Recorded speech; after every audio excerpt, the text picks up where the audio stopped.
नमो नमः छात्रों, आज की कक्षा में पुनः आप सभी का बहुत बहुत स्वागत है। मैं सुदर्शन जैन, माध्यमिक शिक्षक, शासकीय हाई स्कूल डुंगासरा, जिला सागर, मध्य प्रदेश। आज मैं आपसे द्वंद्व, बहुब्रीहि और अव्ययी भाव समास के बारे में चर्चा करूंगा। प्रिय छात्रों, पूर्व की संस्कृत कक्षा में हम सभी ने तत्पुरुष, द्विगु और कर्मधारय समास को पढ़ा था। समास की परिभाषा भी पढ़ी थी। तो लोक व्यवहार की दृष्टि में अपनी किसी की अभिव्यक्ति को समझने के लिए, किसी की भावनाओं को समझने के लिए जो वह शब्द प्रयोग करता है तो वो हमें समझ में आए, तो इसलिए हमें समास सीखना आवश्यक है। क्योंकि बहुत सारे पद, बहुत सारे शब्द ऐसे होते हैं जो समास से सहित होते हैं। अगर हमने समास को नहीं समझा तो सामने वाले की जो व्यक्ति हमको कुछ अपनी भावना व्यक्त करना चाह रहा है, उस भावना को हम नहीं समझ सकते। इसलिए समास सीखना बहुत ज्यादा आवश्यक है।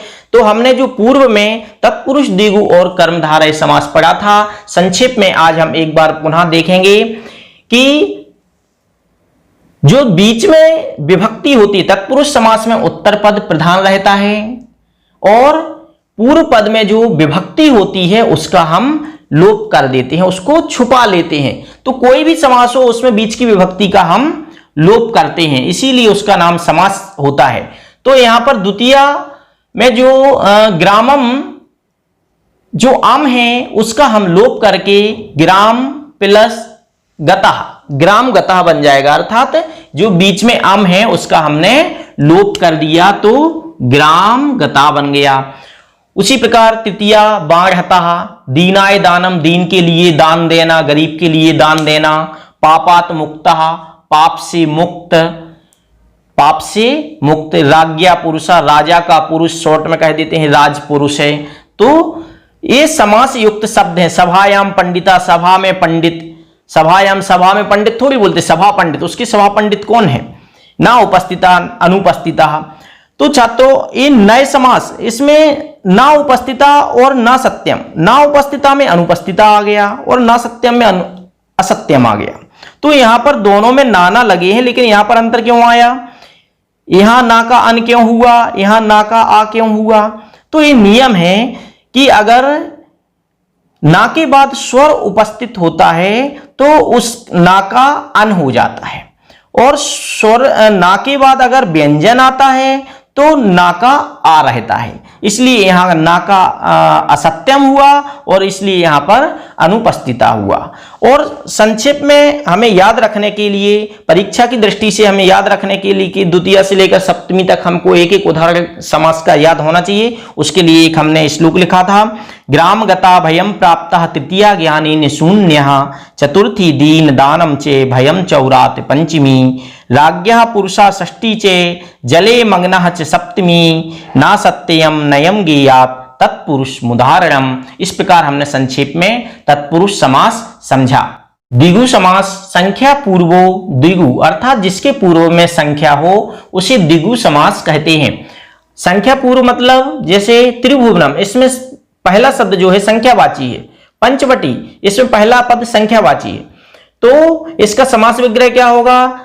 त्रियाणाम भुवनानाम समाहारा, तीनों भुवन का, अर्थात लोक का या भुवन का समाहारा मतलब समूह, तीनों लोकों के समूह को त्रिभुवनम कहते हैं। त्रियाणाम भुवनानाम समाहारा, तीनों भुवन के समूह को त्रिभुवन। पंचवटी, पंचानाम बटानाम समाहारा, पांच बटियों के समाहारा मतलब समूह को पंचवटी कहते हैं। अब ध्यान रखना आप इसमें, जिसमें उत्तर पद प्रधान होता है, ध्यान रखना ये द्विगु समास जो है वो तत्पुरुष समास का ही उदाहरण है। कर्मधारय जो है वो तत्पुरुष समास का ही उदाहरण है। तो इसमें कौन सा पद प्रधान है? उत्तर पद प्रधान है। अब देखें जैसे दशानन, दशानन जो एक उदाहरण आता है वो है बहुब्रीहि समास का उदाहरण है। तो यहां तो हमको 10 दिख जाएगी, संख्या तो 10 दिख जाएगी, लेकिन हमको परीक्षा में बहुत ध्यान रखने योग्य बात है कि वहां पर वो हमारा द्विगु समास का उदाहरण नहीं है, क्योंकि उसमें अन्य पद प्रधान होने के कारण वो बहुब्रीहि समास में चला जाएगा।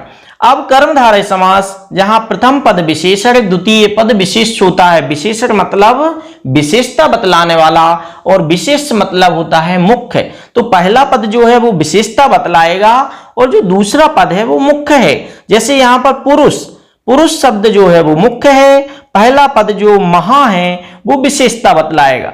क्या बतला रहा है विशेषता? महान चे असौ पुरुषा, महान है असौ पुरुषा, जो पुरुष है उसको क्या कहते हैं? महापुरुष। महान है जो पुरुष, उसके लिए महापुरुष कहते हैं। घन श्यामा, घन इव श्यामा, घन के समान है जो श्याम, उनके लिए क्या कहते हैं? घनश्याम। तो यहां पर भी पहला पद विशेषता बतलाने वाला है।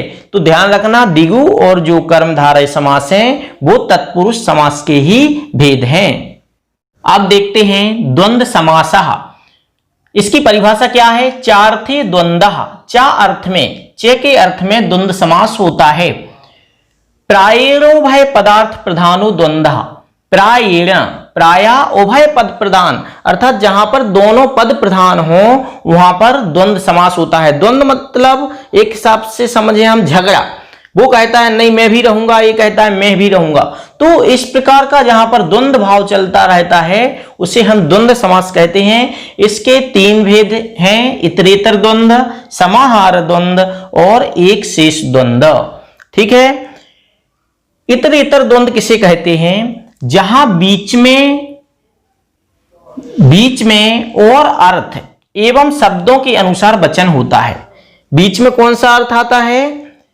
जहां बीच में और अर्थ, अर्थात और का भाव आता है, बीच में और का भाव आता है और शब्दों के अनुसार वचन होता है, वहां पर इतरेतर द्वंद्व हमें समझना चाहिए। राम लक्ष्मणौ, इसका हम समास विग्रह करेंगे। राम चे लक्ष्मणश्चे, राम और लक्ष्मण। तो यहां पर दो शब्द हैं, राम है और लक्ष्मण है। तो यहां पर चा का अर्थ जो है वो और अर्थ है, और अर्थ है और का भाव प्रकट करता है, अर्थात राम और श्याम। तो राम चे लक्ष्मणश्चे, इसका हो गया राम लक्ष्मणौ। यहां पर अब हम दूसरा उदाहरण देखें। पत्र पुष्प फलानी, पत्र मतलब पत्ते, पुष्प मतलब पुष्प, फूल और फलानी मतलब फल। तो इन तीनों, पत्रम चे, पुष्पम चे, फलम चे, इन तीनों का तीनों की तीन है ये लोग, तो यहां पर बहुवचन हो जाएगा। तो पत्र पुष्प फलानी बहुवचन में, यहां पर द्विवचन है क्योंकि यहां पर राम और लक्ष्मण हैं, यहां पर पत्र भी है, पुष्प भी है और फल भी है, इसलिए यहां पर हमने बहुवचन का प्रयोग किया है। तो ध्यान रखना, इसमें बीच में चा का अर्थ आए तो इतरेतर द्वंद्व समझना है। और विशेषता क्या है इसकी? इसका एक और नियम है कि शब्दों के अनुसार वचन होगा। अगर शब्द एक शब्द है, दो हैं तो द्विवचन है, और दो से अधिक हैं तो बहुवचन में हमें इसका प्रयोग करना पड़ेगा। अब देखते हैं समाहार द्वंद्व। जो समाहार द्वंद्व होता है, समाहार द्वंद्व किसे कहते हैं? जहां कई शब्द अपना अर्थ बतलाते हैं एवं समासांत नपुंसक एक वचन ही होता है। क्या है? जहां कई शब्द अपना अर्थ बतलाते हैं एवं समासांत, समासांत मतलब समास का जो अंत है, समास जो खत्म होगा वो नपुंसक एक वचन ही होगा। अर्थात समास के अंत में, जैसे यहां पर पाणिपादम, यहां पर नपुंसक एक वचन ही है, यहां पर भी पाप पुण्यम नपुंसक एक वचन ही है। तो इस प्रकार ये हमें समझना है। अब इसका हम देखें पाणिपादम। पाणिपादम में क्या है? पाणी चे पादौ चे, पाणी मतलब होता है हाथ और पादौ मतलब होता है पैर। तो हाथ और पैर, इसके लिए पाणिपादम कह दिया। पाप पुण्यम, पापम चे पुण्यम चे, पाप और पुण्य, इसको हमने क्या कह दिया? पाप पुण्यम। इसका क्या बना शब्द? पाप पुण्यम, अर्थात नपुंसक एक वचन में ही इसका प्रथमा विभक्ति एक वचन में ही इसका रूप बना पाणिपादम। तो जो समाहार द्वंद है इसका पूरा क्या होगा, नपुंसक एक वचन में ही, प्रथमा विभक्ति एक वचन में ही इसके रूप बनेंगे।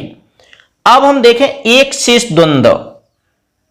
एक शेष द्वंद किसे कहते हैं, स्त्रीलिंग और नपुंसकलिंग में से पुल्लिंग ही शेष रहता है, इसलिए एक शेष। इसका अर्थ क्या हो गया, एक शेष, एक ही शेष रहता है, दो में से स्त्रीलिंग और नपुंसकलिंग पुल्लिंग में से सिर्फ पुल्लिंग ही शेष बचेगा, इसलिए इसका नाम एक शेष द्वंद पड़ा।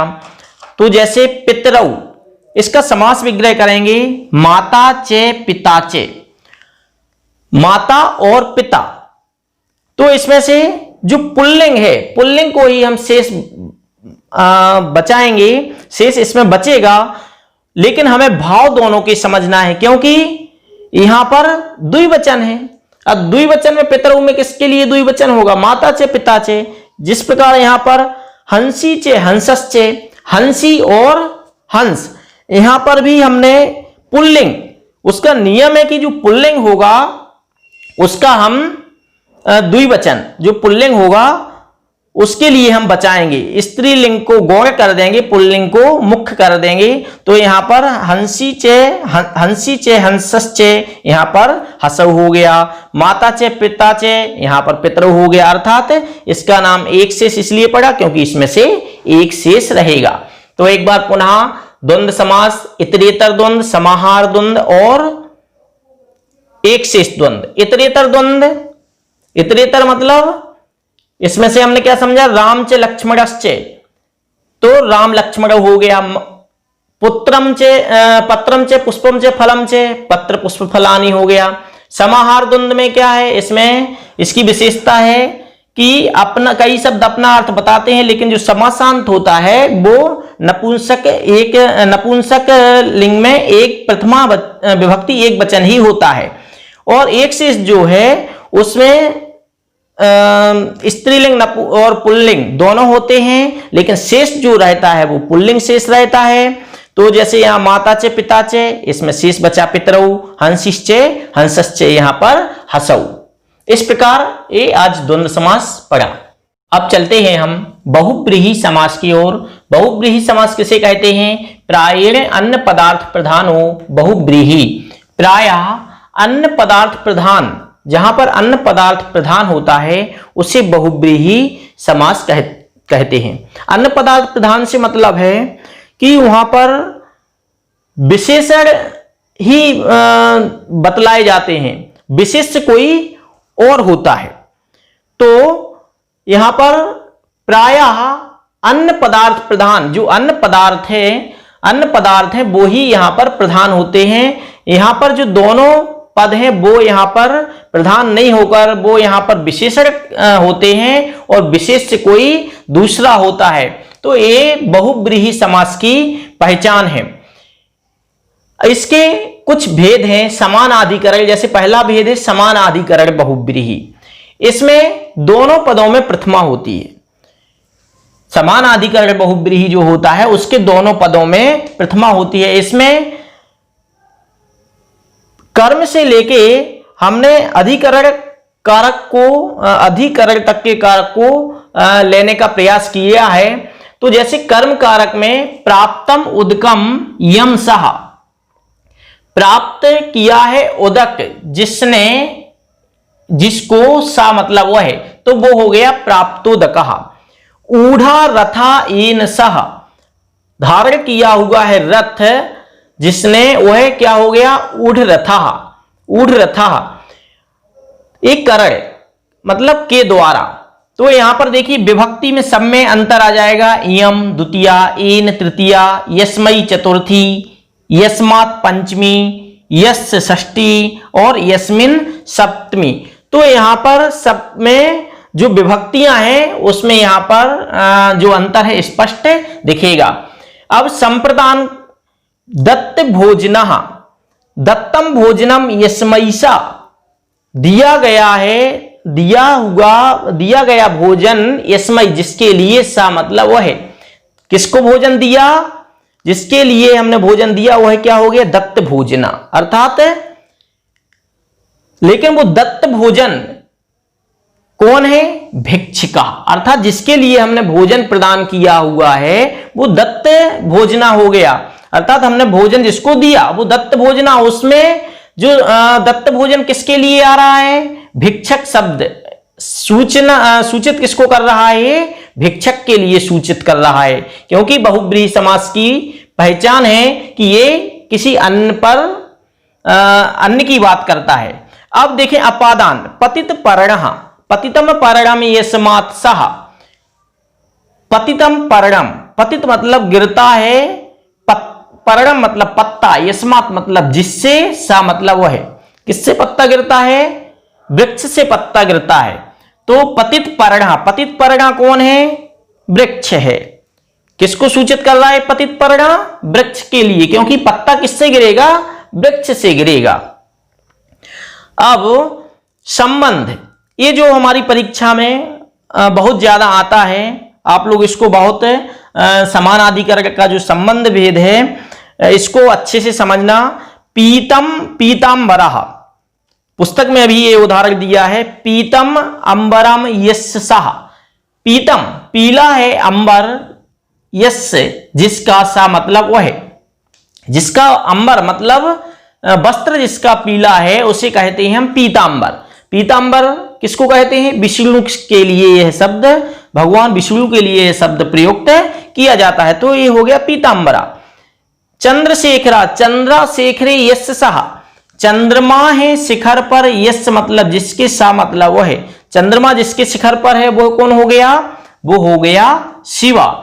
तो ये उदाहरण हमारे पुस्तक में भी है और ये पेपर में भी आते हैं, तो इसको बहुत ध्यान से पढ़ना है। दशानन, हाँ, एक जो दशानन उदाहरण है वो भी बहुत ध्यान से, क्योंकि दशानन जो है वो कौन सा समास नहीं है?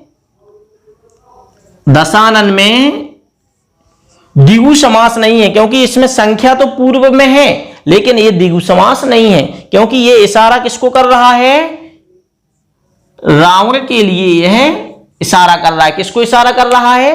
रावण के लिए। 10 आननानी, 10 आननानी यस्य सः, क्या हो गया? दशानन हो गया।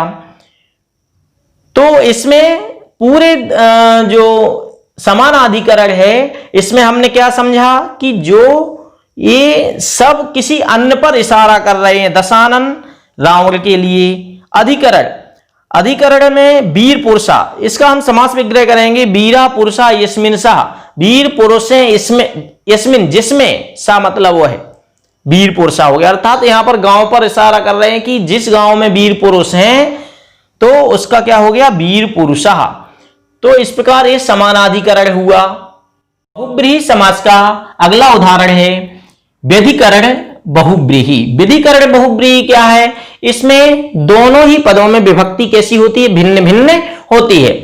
तो जैसे यहां देखें, चंद्रशेखरः, चंद्रशेखरे यस्य सः, शायद ये हमने पहले देख लिया है।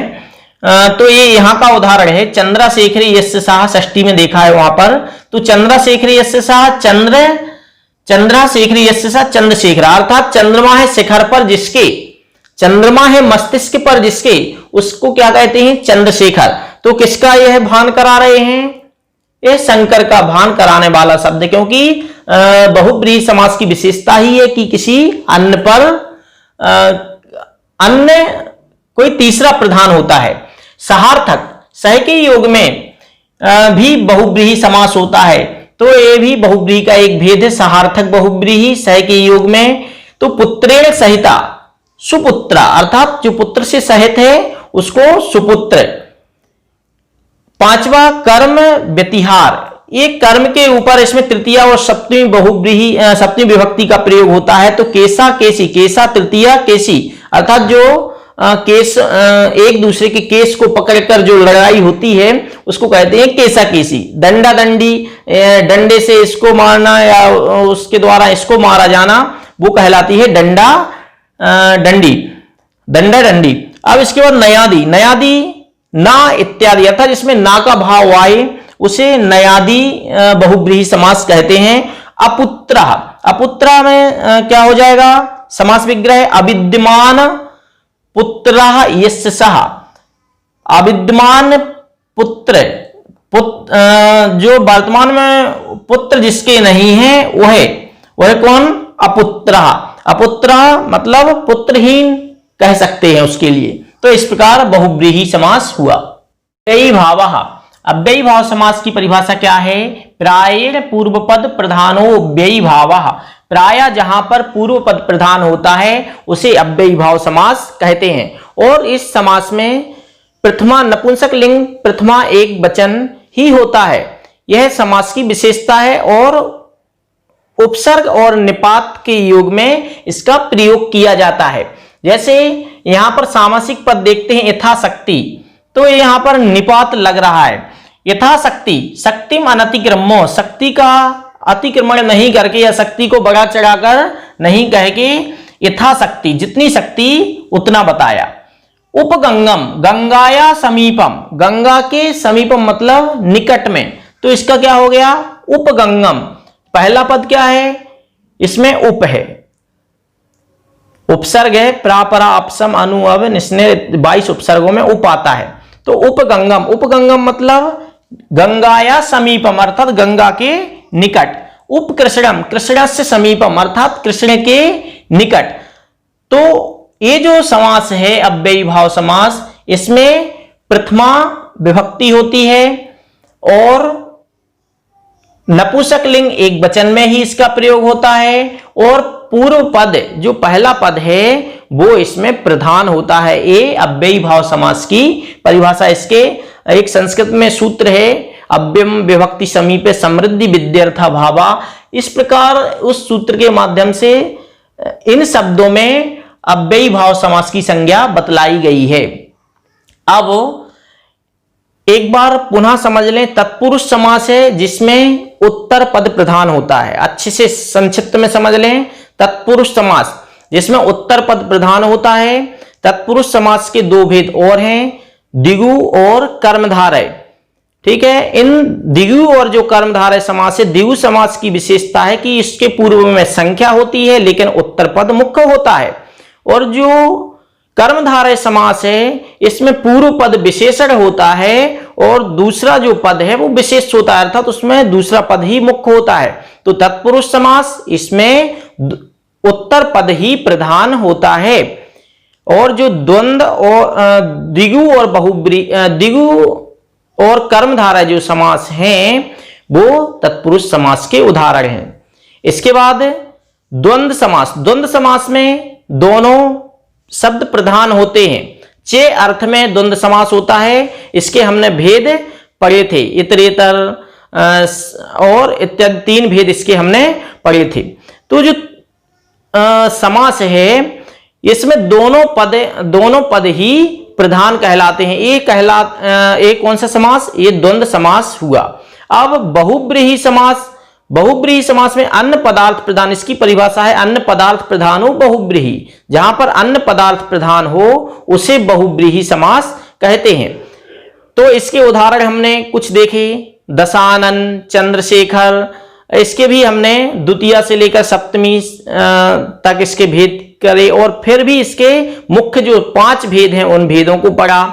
इसके बाद आया अव्ययी भाव। अव्ययी भाव समास, इसमें क्या है? पूर्व पद प्रधान और पहला पद अव्यय भी है, प्रधान भी है और इसका जो अंत शेष रहता है वो कैसा रहता है? नपुंसक लिंग एक वचन ही इसमें शेष रहता है। तो इस प्रकार आज हमने संपूर्ण समासों के बारे में पढ़ा।